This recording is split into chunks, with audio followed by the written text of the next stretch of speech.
Hello everyone, welcome to real crime story.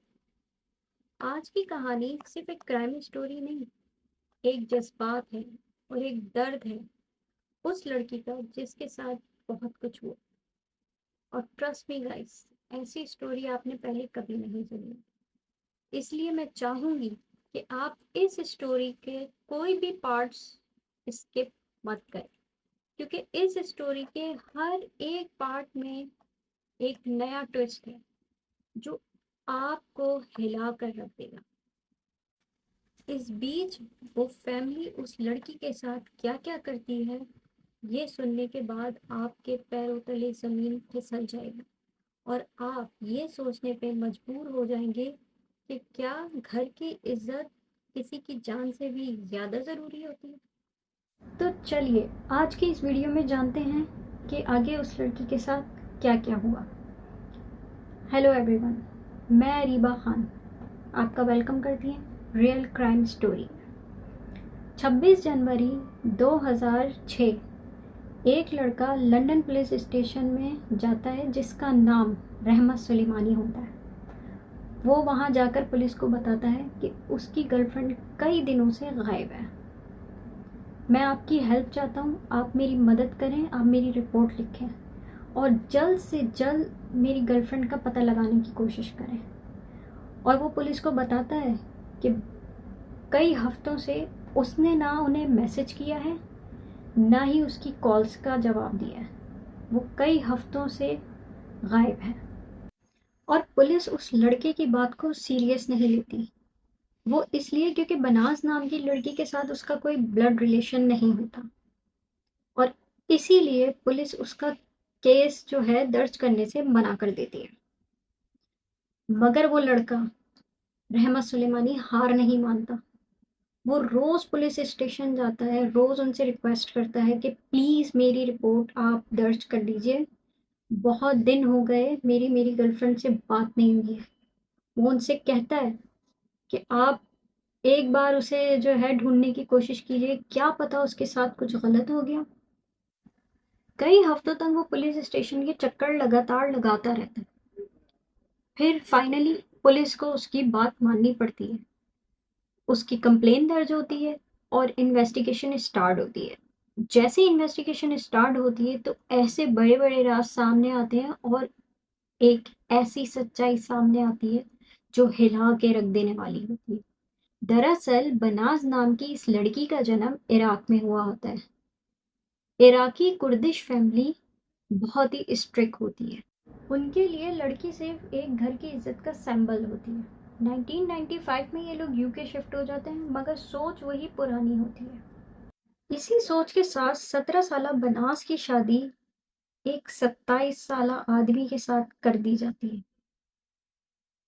वो आदमी ना तो पढ़ा लिखा होता है और ना ही उसे इंग्लिश बोलनी आती है। ये शादी बनास के लिए किसी जेल से कम नहीं थी। उसके साथ रोज जुल्म होता, वो ये सब बर्दाश्त कर। तो चलिए आगे की स्टोरी स्टार्ट करते हैं। जब वो वहां से भाग कर वापस आती है अपनी फैमिली के पास, तो उसका जो बाप है वो उसकी एक भी नहीं सुनता। वो वापस उसको वहीं उसी के पास भेज देता है। फिर 2 साल बाद बनाज हिम्मत करके उसे छोड़ देती है। फिर उसकी जिंदगी में रहमत नाम का एक लड़का आता है जिसके साथ वो अपनी पूरी जिंदगी गुजारना चाहती है।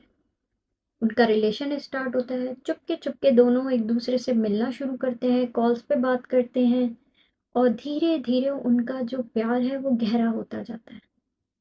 बट बनास ये भूल जाती है उसकी फैमिली के लिए प्यार एक गुनाह है।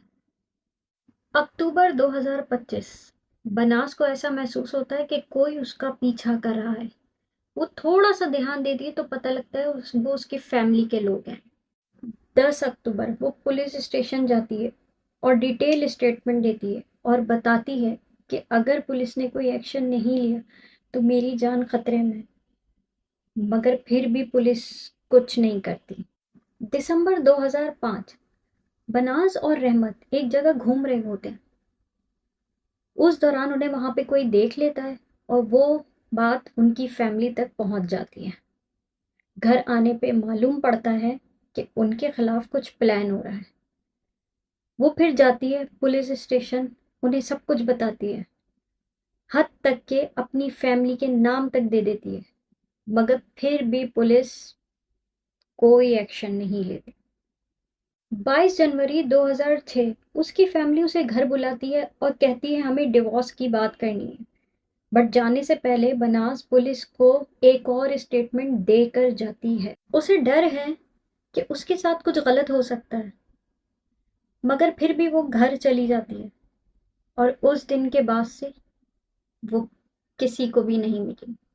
بعد میں رحمت پولیس اسٹیشن جاتا ہے، انویسٹیگیشن دوبارہ اسٹارٹ ہوتی ہے، اس کی پوری فیملی اریسٹ کی جاتی ہے اور جیل میں ڈال دیا جاتا ہے۔ جیل میں ان کی ساری باتیں ریکارڈ کی جاتی ہیں اور انہی ریکارڈز میں سے پتہ چلتا ہے کہ بناس کے ساتھ کیا ہوا۔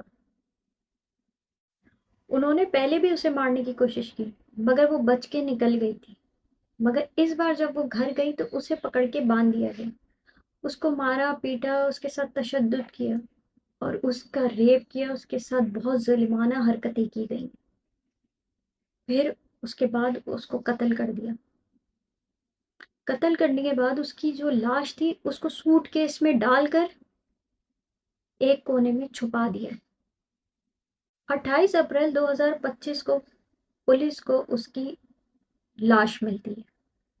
برمنگھم میں ایک جگہ سے ان کے باپ، چچا اور اس کے کزن کو ایک لائف سینٹینس ملتا ہے، مگر ان لوگوں کو اپنی سزا سے کوئی شرمندگی نہیں ہوتی۔ رحمت کبھی بھی اس غم سے باہر نہیں آ پایا۔ 2016 میں اس نے اپنی زندگی بھی ختم کر لی۔ بناس صرف ایک لڑکی ہی نہیں تھی، وہ ایک آواز تھی جسے بار بار اگنور کیا گیا۔ پولیس اگر اس کی بات اس وقت سن لیتی تو آج بناس زندہ ہوتی۔ اب آپ بتائیے کہ آپ اس بارے میں کیا سوچتے ہیں؟ خیر، ویڈیو پسند آئی ہو تو لائک سبسکرائب ضرور کیجیے گا اور ملتے ہیں نیکسٹ ویڈیو میں۔ اپنا بہت سارا خیال رکھیے گا۔